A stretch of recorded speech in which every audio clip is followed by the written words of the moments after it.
ಇವತ್ತು ಮನೆಯಲ್ಲೇ ರುಚಿಕರವಾದ ವೈಟ್ ಸಾಸ್ ಪಾಸ್ತಾ ಮಾಡ್ತಾಯಿದ್ದೀನಿ. 1 ಕಪ್ ಮ್ಯಾಕ್ರೋನಿ ತೊಗೊಂಡಿದ್ದೀವಿ. 1 ಕಪ್ ಮ್ಯಾಕ್ರೋನಿಗೆ 4 ಕಪ್ಪಷ್ಟು ನೀರು ಹಾಕ್ಕೊಂಡು ಕುದಿಯೋಕ್ಕಿಡಬೇಕು. ಇದಕ್ಕೆ 1 ಸ್ಪೂನ್ ಅಷ್ಟು ಉಪ್ಪು ಹಾಕ್ಕೋಬೇಕು, 1 ಸ್ಪೂನಷ್ಟು ಎಣ್ಣೆ. ಈ ಥರ ಕುದಿ ಬಂದಮೇಲೆ ಸ್ಲೋ ಮಾಡ್ಕೊಂಡು 1 ಕಪ್ ಮ್ಯಾಕ್ರೋನಿನ ಇದಕ್ಕೆ ಹಾಕ್ಕೋಬೇಕು.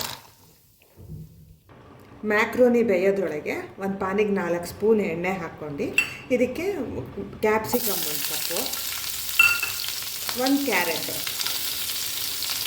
ಇದನ್ನು ಚೆನ್ನಾಗಿ ಮಿಕ್ಸ್ ಮಾಡ್ಕೊಂಡು ಮಗ್ಗಿಸ್ಕೊಂಡ್ಬಿಡೋಣ. ಇದು ಮಗ್ಗುವಾಗ ಒಂದು ಸ್ವಲ್ಪ 1/2 ಸ್ಪೂನಷ್ಟು ಉಪ್ಪು ಹಾಕ್ಕೊಳ್ಳೋಣ.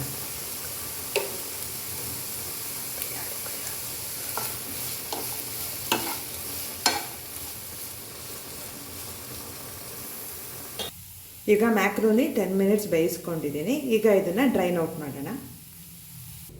ಇದಕ್ಕೆ 1 ಸ್ಪೂನ್ ಎಣ್ಣೆ ಹಾಕ್ಕೊಂಡು ಈ ಡ್ರೈನ್ ಮಾಡಿರೋ ಅಂಥ ಪಾಸ್ಟಾನ ಇದನ್ನು ಒಂದು ಸ್ವಲ್ಪ ಮಿಕ್ಸ್ ಮಾಡ್ಕೊಳ್ಳೋಣ. ಆವಾಗ ಒಂದಕ್ಕೊಂದು ಅಂಟೋದಿಲ್ಲ.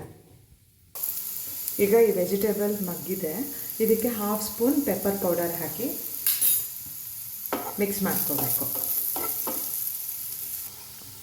ಇದಕ್ಕೆ ಬೇಕಿದ್ರೆ ನೀವು ಬ್ರೋಕ್ಲಿ ಆ್ಯಡ್ ಮಾಡಿಕೊಂಡ್ರು ಚೆನ್ನಾಗಿರುತ್ತೆ. ಈಗ ಈ ಬಾಣಲಿಗೆ 1 ಟೇಬಲ್ ಸ್ಪೂನ್ ಬೆಣ್ಣೆ ಹಾಕ್ಕೋಬೇಕು. ಈ ಬೆಣ್ಣೆ ಮೆಲ್ಟ್ ಆದಮೇಲೆ 4 ಸ್ಪೂನ್ ಮೈದಾ ಹಿಟ್ಟು ಹಾಕ್ಕೊಂಡು ಇದನ್ನು ಮಿಕ್ಸ್ ಮಾಡ್ಕೋಬೇಕು. ಇದೊಂದು 2 ನಿಮಿಷ ಈ ಥರ ಮಿಕ್ಸ್ ಮಾಡ್ಕೋಬೇಕು.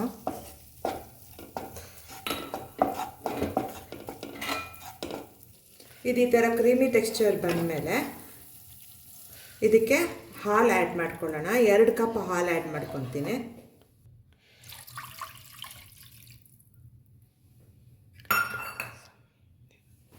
ಈಗ ಇದು ಸ್ವಲ್ಪ ಕ್ರೀಮಿ ಟೆಕ್ಸ್ಚರ್ ಆಗಿ ಗಟ್ಟಿ ಆಗೋಕ್ಕೆ ಶುರುವಾಗುತ್ತೆ. ಅಲ್ಲಿವರೆಗೂ ಇದೊಂಚೂರು ಚೆನ್ನಾಗಿ ಗಟ್ಟಿ ಆಗಬೇಕು. ಇದನ್ನು ಕಂಟಿನ್ಯೂಸ್ ಆಗಿ ಬಿಡ್ದಲೇ ಕೈ ಆಡ್ತಾನೆ ಇರಬೇಕು. ಈ ಥರ ಕ್ರೀಮಿ ಟೆಕ್ಸ್ಚರ್ ಬರಬೇಕು. ಈ ಥರ ಕ್ರೀಮಿ ಟೆಕ್ಸ್ಚರ್ ಆದಾಗ ಇದಕ್ಕೆ ಮಿಕ್ಸ್ಡ್ ಹರ್ಬ್ಸ್ ಹಾಕ್ಕೊಳ್ಳೋಣ. 2 ಸ್ಪೂನ್ಸ್ ಅಷ್ಟೇ ಮಿಕ್ಸ್ಡ್ ಹರ್ಬ್ಸ್ ಹಾಕ್ಕೋಬೇಕು. ಇದಕ್ಕೆ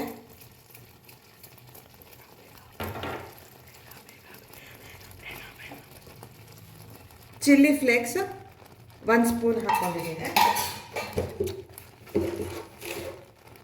ಆಮೇಲೆ 1/2 ಸ್ಪೂನು ಸಾಲ್ಟ್ ಹಾಕ್ಕೋಬೇಕು.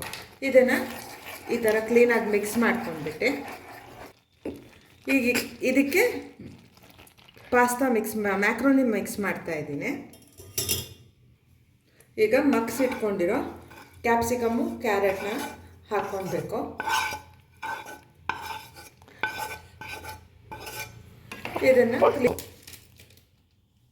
ಇದಕ್ಕೆ ನಾವು ಇದೊಂದು ಸ್ಲೈಸ್ ಚೀಸ್ ಆ್ಯಡ್ ಮಾಡ್ತಾಯಿದ್ದೀವಿ. ಇದನ್ನು ಮಿಕ್ಸ್ ಮಾಡ್ಕೊಂಡ್ಬಿಡಿ. ಇದಕ್ಕೆ ನಿಮಗೆ chilli flakes, oregano, mixed herbs, salt ಯಾವುದು ಟೇಸ್ಟ್ ಪ್ರಕಾರ ನಿಮಗೆ ಯಾವುದಾದ್ರೂ ಜಾಸ್ತಿ ಬೇಕಂದರೆ ಆ್ಯಡ್ ಮಾಡ್ಕೋಬೋದು. ಈಗ ವೈಟ್ ಸಾಸ್ ಪಾಸ್ತಾ ರೆಡಿಯಾಗಿದೆ.